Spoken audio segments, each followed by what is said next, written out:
evakuasi ganda Nusantara 17.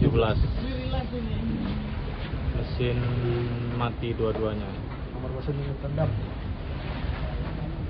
LR sedang ngembang sudah 2.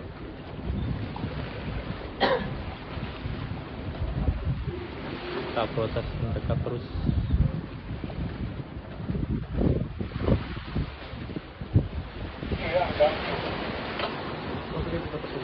APK sudah Siapin gansu ya? standby. Siapin gansu, kita ambil pilihan boy itu.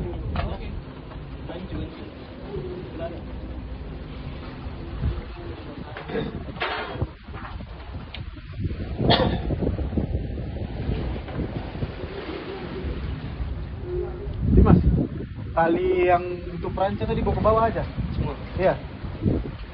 Perusahaan 115 sudah standby. Kasih turun semua ya Dimas. Betul.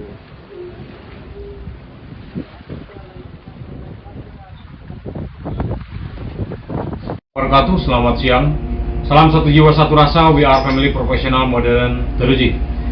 Dapat kami sampaikan hari ini Minggu tanggal 15 Maret 2026, Kantor Sar Ternate mendapatkan laporan kecelakaan kapal mati mesin KM Ganda Nusantara 17 rute Bitung menuju Ternate yang mengalami mati mesin di perairan sekitar Maluku Utara.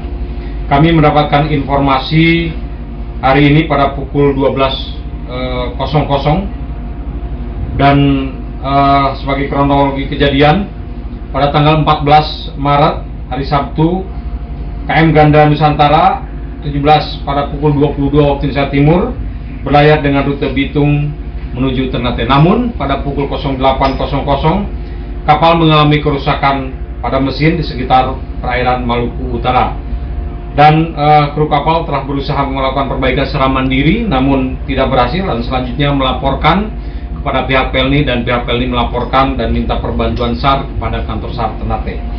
Sebagai pelaksanaan SAR hari ini tanggal 15 Maret 2026 pukul 12 waktu Indonesia Timur, tim SAR kantor SAR Ternate bergerak menuju Pelabuhan Ahmadiani, selanjutnya melakukan proses pencarian dan bersama-sama dengan KN-SAR 237 Pandu Dewanata. Adapun unsur yang terlibat kantor SAR Ternate, Polairut Polda Maluku Utara, Lanal Ternate, KPLP Ternate, PT Pelni, dan KM Sabuk Nusantara. Mudah-mudahan dalam pelaksanaan operasi SAR ini kita diberikan kelancaran, kemudahan, aman, selamat, dan seluruh korban dapat dievakuasi dalam keadaan selamat.